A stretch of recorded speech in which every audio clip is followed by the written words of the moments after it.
Welcome, everybody. This is Edgardo, Balentine. And this is Scott DiGregorio, and welcome to the Real Estate of Tomorrow podcast, where we're going to discuss the rapidly changing landscape of the real estate industry. And the steps that you need to take today in order to survive tomorrow. Look, I'm going to give you the perspective of a 25-year veteran, somebody who has been there and done that. With Jesus line for all fart, okay? That's for you, man.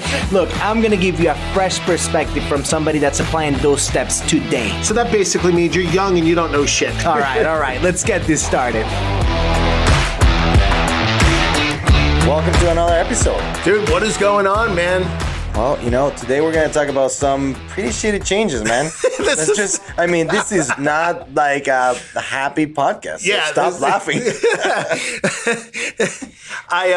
It's funny, like as we were preparing for this, I was thinking to myself, wow, just kind of a rainy kind of day type of thing that we're going to be talking about. But look, we owe it to all of our listeners and subscribers to keep them current on what's going on. And although this may not affect all areas of the country, there's lots of areas in the country where an awful lot of the real estate transactions are done, are bought, people are buying the houses as vacation homes. And this change that the government made is going to kind of impact that in a huge way. So, look, simply put, what we're talking about is there was a change in lending where now it became a lot more and more expensive to get. The money itself is a lot more expensive. So the loan itself is a lot more expensive to get a second home, which is a vacation home. That's lingo for vacation home, than it was before. Just to put a little bit of sprinkle some perspective or context on this. Sorry. There's something called loan level price adjustment. You can Google that. It's a PDF. And it basically tells you every little thing that affects your rate, right? Everybody thinks that the rate is just, it is what it is, plus whatever, or, and it's affected just by your credit score. But there's a lot of different things that are going to make your rate go up. For example, how much down payment are you putting? Are you buying a condo? Is this a manufactured home? Obviously, what's your credit score? Are you going to live in the property? Is this an investment property? So all of these things are going to affect how expensive or how high your rate is going to be. We saw, I want to say in October, don't quote me on this, but I think in October that the pricing for investment properties got even worse. Mm-hmm. Buying an investment property with an investment loan, with a mortgage, became more expensive than it was before. Now, investment properties have always been a little bit more expensive than vacation homes and primary residence. So, and just to verbalize it, the primaries and the vacation home rates were always the same. There was never an additional add-on for vacation homes that was over and above what it would have been for primary residence. So the hits used to live exclusively on the investment loan side of things. Correct. So now the administration now decided to take a further step and, for lack of a better word, just close a loophole that a lot of people are using, or, to put it in a nicer way, to try to make some progress in the inventory crisis that we have. And now they're making it more difficult to get a vacation home. And this is where we are. And look, and I have a big problem with that. And I respect the fact that you're trying to tap dance around it, but I'm not going to. Look, and I'm not going to talk politics because I don't care about that. What I care about is economics. And to think that bumping up the interest rates on vacation homes, by the way, substantially, 0.5%, or the rate's 0.5% higher now and they're paying a point or two or three, like a real impact, right? In some cases, what this ends up doing is forcing people. Normally, you can buy a vacation home with a 10% down payment. It's the minimum percentage. So a lot of times what this is forcing people to do is to put 15, 20, 25% to get into a ballpark of a rate where you don't have to pay points. Right. And look, we have some strategies around that we'll talk about this episode, but I want to go back on the thought that this is going to fix the housing crisis or inventory crisis in America, and it's not. And it's not on a couple fronts. Number one, as we've mentioned in previous episodes, 1 out of 6 homes bought in America today are bought by an institutional investor. aka Wall Street, right? So that's the first problem. Hedge funds, REITs, real estate investment trusts, all those things. The second group of people that's gobbling up the inventory, and this number is as high as 40-50% where we live, and in other parts of the country it's even higher, are cash buyers.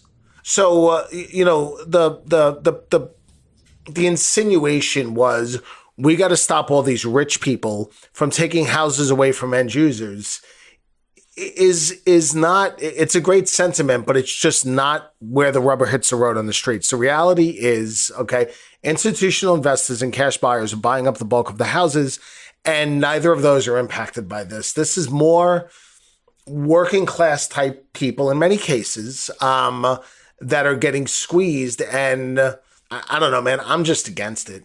It doesn't affect margin loans. It doesn't affect all these other tools that, people with money can take advantage of to buy properties like that. I mean, look, we live in Florida here, and a lot of times, the conversations that we have with people is, hey, I'm going to buy this as a vacation home, but this is going to be my retirement home.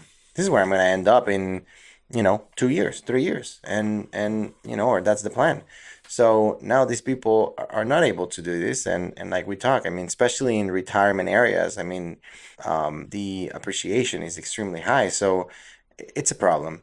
The other thing worth mentioning is just like they did with the investment property loans, what that ended up doing, it didn't solve any of the inventory crisis. What that did is just like any investor, and that's what happens here, is that's passed to the consumer. So rents were up.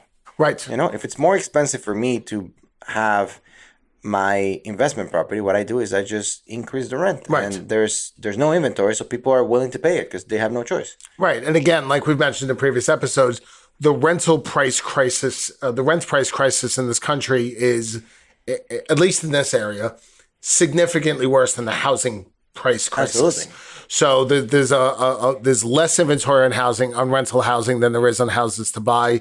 There is even more increased prices there. So look, I think it's misguided, but it doesn't matter because it's here. Okay. So and let's talk about the timeline for it a little bit. Yeah, that's what I was going to say. It's March 7th is when it takes place.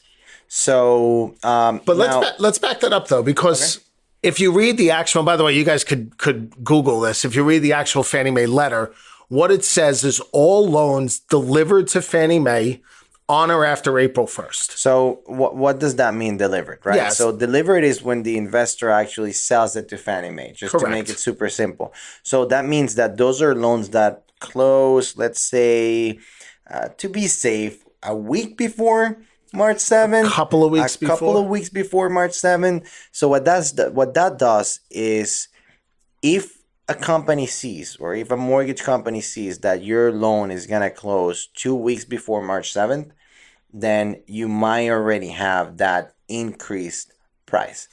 And unfortunately, some companies are giving some leeway where if the loan is closing early enough, you might be able to change that pricing. Most companies, it just is what it is. And by the time this episode comes out, we're going to be beyond that date anyway. So it for all effects and purposes from today forward, from the time you guys are listening to this forward, this is our world. And there's going to be some payment shock. And you might be sitting there thinking to yourself, hey, I'm a real estate agent. Why the hell do I care? Very simple. If somebody spoke to a lender in February, okay, or January, and got some numbers, and they were operating under a premise that the numbers are X. Now the numbers are X plus 2% or whatever, between interest rates going up and now this loan level price adjustment.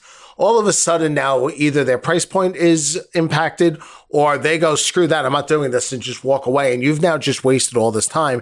And as we've said all along, we got to stop this delineation between this is my job and this is their job, and make it more this is our job, where lenders and real estate professionals working together as a team to help guide people from point A to point B. Oh, it just comes from the place of this is what the client needs to know. And let's deliver that. Let's deliver that together is more powerful. Let's deliver that individually. It's not as powerful as together, but it's still powerful. Not delivering is the worst. So yeah, being able to to know that the other thing is, if you talk to a person, and I know there's a lot of deals in real estate where maybe you get a referral from another state for somebody that's already approved, and you see an approval letter that's dated a month ago, make sure you have that conversation with them. That's a big month. That's a big month. It's a big difference. Normally, we've been in an environment, not in the past 2 months, but we've been in an environment where things don't change that drastically in a month. When it came to mortgages specifically, things have changed very, very, very drastically in the past 2 months. So it's important for you to, more than ever, have a conversation with the client and with the lender and make sure that the client is currently approved based on today's LLP, today's changes, and not based on a month ago. And look, let's talk about just one quick strategy, right? There's not a whole lot that could be done about this, to be blunt about it, but there are always strategies. And as we've talked about in previous episodes, how important it is to provide real value to your the people you're working with, your buyers and your sellers, buyers more in this case. But the thing that is important is that you have some sort of a good answer. So for anybody listening to this that remembers the old days, you probably remember the old 80-10-10 mortgages, which was where people got an 80% first mortgage, a 10% second mortgage, and then a 10% down payment. Doing that avoided the PMI, the private mortgage insurance that people don't like paying. And I think a variation of that strategy comes into play here. But, if you were to Google Fannie Mae loan level price adjustment, you will see that the amount of the add-on to the rate is impacted significantly by the down payment. At 10% down, it's substantial. At 30% down, it's significantly less substantial. It's about 75% cheaper. 25% is a good number. Yeah.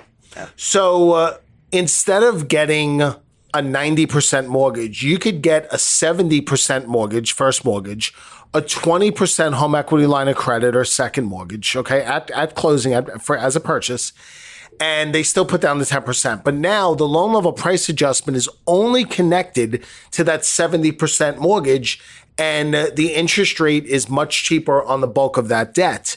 To go back to what you said earlier, Ed, the other way is they get a more expensive mortgage, they retire down here. Now they're looking at refinancing. What are rates down, another set of closing costs, etc. Doing like a 70-20-10 or a 70-15-10 or whatever is going to be an intelligent strategy. And if done well, and again, if you're a real estate agent listening to this, you should be partnering with a realtor on this and sitting in on those meetings. Lender. That's what I meant. And together we're going to get through this. But sitting together with the client and going over the strategies. Here's option A, where you just get a 90% loan. Here's option B, where you get a 70% first and a 20% second. Your out-of-pocket's the same. This is your monthly payment, interest rate, etc. And so, look, putting it side by side is what we do, and it's the only thing to do is just putting a comparison of the three options, extrapolating that comparison for 5, 10, 15 years, however long the person is going to stay in the property, and then making a decision based on that. The point here is having the knowledge that that's happening is very important. In some cases, like I said before, it can be the difference between the client wanting to do this or not. And then in some other cases, it's not what makes them make the decision to buy or not, but what makes them choose how they're going to proceed with the transaction. And their loyalty. Like that, and their loyalty to you. Yeah, absolutely. So that's it. It's a short one. Yeah, short one. It's a shitty one. It's short and shitty. Hope you enjoyed it. And that's that. That's what we got for you. I know we're going to talk about. I'm excited about the next episode, Ed, because we're going to start to talk about. And there are so many people that want to jump on the real estate investing bandwagon, and they just don't have the capital. And we've been very successful in helping clients build up their real estate portfolio without a lot of capital, and super excited to see how those strategies with people. Yeah, you don't need to be rich to be able to jump into real estate, but if you jump into real estate, you might become rich. I love it. All right, guys, listen, greatest podcast out there, Real Estate of Tomorrow. If you have any questions, ideas, comments, thoughts, hate mail, whatever, success@realestateoftomorrow.com. Shoot us an email. We promise to get back to you. And that's that, man. We'll see everybody in 2 weeks. Please share with a friend. Also, if you want to see a comparison or a PDF or something like that that shows you the three options that we just talked about, let us know. We'll be happy to send them to you. Absolutely. See ya. See ya. Thank you guys for listening. And now it's your turn to implement everything you learned today. Look, you have a question, you have a topic for a future episode? Share with us. Yeah, tell us what you're doing. What are you doing today so you could be successful tomorrow? Send us an email at success@realestateoftomorrow.com. And don't forget to leave us a review, an honest review. Screw an honest review. Leave us a 5-star review. And for every 5-star review we get, we're going to send you a badass real estate meme t-shirt. Those shirts are hilarious. See ya.